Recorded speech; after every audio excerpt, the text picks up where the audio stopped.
Century মাৰিলে bin পটল ভাতকেৰেলাই পিছ পৰি ৰোৱা নাই জলকীয়া আদা নহৰু মুঠৰ ওপৰত পাচলি বজাৰত জুই নিৰ্বাচন শেষ আৰম্ভ হ'ল দাম বৃদ্ধি যে নিৰ্বাচনী বৈতৰণি পাৰ হ'বলৈহে বাট চাই আছিল চৰকাৰে কাৰণ প্ৰতিবিধ অত্যাৱশ্যকীয় সামগ্ৰীৰ জুই চাই দাম সাধাৰণ জনতাৰ মূৰত দাম বৃদ্ধিৰ ৰামটাঙোন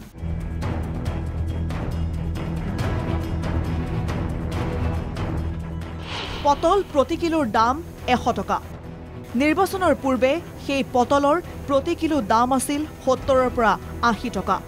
নিৰ্বাচনৰ পূৰ্বে বিনৰ দাম আছিল প্ৰতি কিলোত 100 টকা নিৰ্বাচনৰ পিছত দাম হলগৈ 160 টকা পৰ্যন্ত ঠিক একেদৰে ভাতকেৰেলা প্ৰতি কিলো নিৰ্বাচনৰ পূৰ্বে দাম আছিল 50ৰ পৰা 60 টকা নিৰ্বাচনৰ পিছত ভাতকেৰেলাৰ দাম হল 100ৰ পৰা 120 টকা বিন 160 টকা কিলো 160 টকা আগতে কিমান আছিল আগতে আছিল আপোনাৰ ধৰক 120 100 ভাতকেৰেলা 100 টকা কিলো এতিয়া 100 টকা নিৰ্বাচনৰ পূৰ্বে 80 পটল এতিয়া 100 হৈছে আজি 100 কিলো পটল 100 আজি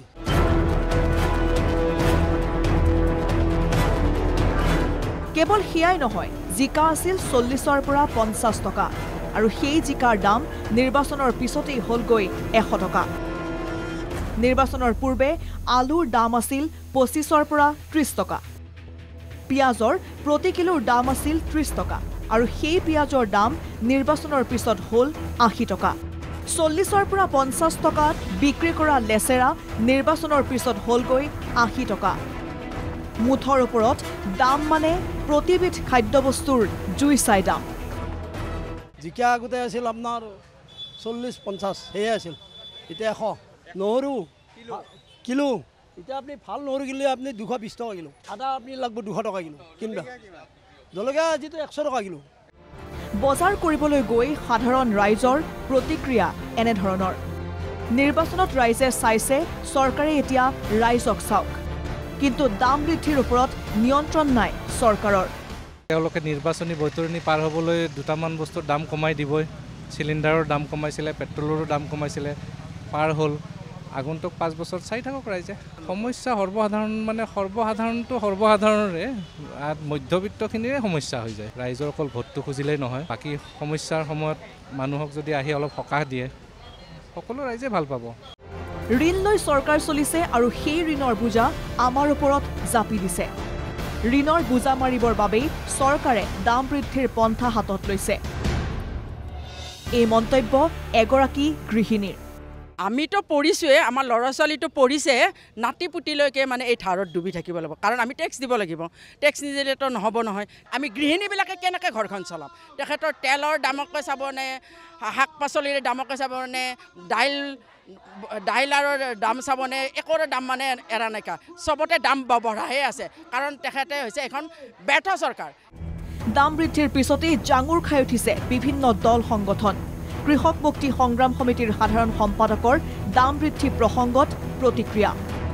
নিৰ্বাচনৰ আগতে মূল ইস্যুটোৱে আছিল যে মূল্য বৃদ্ধি হ্ৰাস কৰা মেহেংগাই কো কম কৰেংগে কিন্তু ইয়াৰ পাছত আমি দেখিলো যে প্ৰতিটো নিৰ্বাচনৰ আগতে তেওঁলোকে এই কথাটো অতি কৌশলগতভাৱে আঁতৰত থাকে আজিৰ দিনটোত চৰকাৰে যি এগৰাকী বয়সস্থ মানুহক বৃদ্ধ পেঞ্চন দিছে 250 টকা কিন্তু তেওঁ প্ৰেছাৰৰ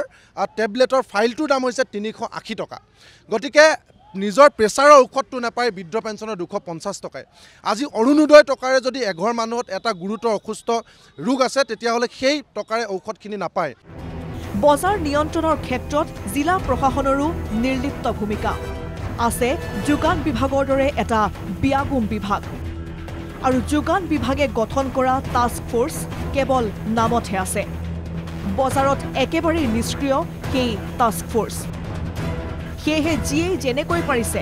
দাম বৃদ্ধি কৰি গৈছে বয়বস্তুৰ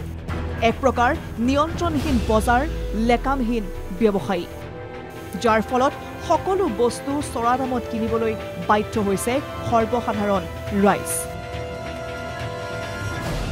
ভিডিঅ' জাৰ্নেলিষ্ট ৰাতুল আহমেদ আৰু ধনজিৎ দাসৰ সহযোগত গুৱাহাটীৰ পৰা প্ৰাঞ্জল বৰুৱা আৰু লক্ষ্যজিৎ বৰুৱাৰ ৰিপৰ্ট NKTV+।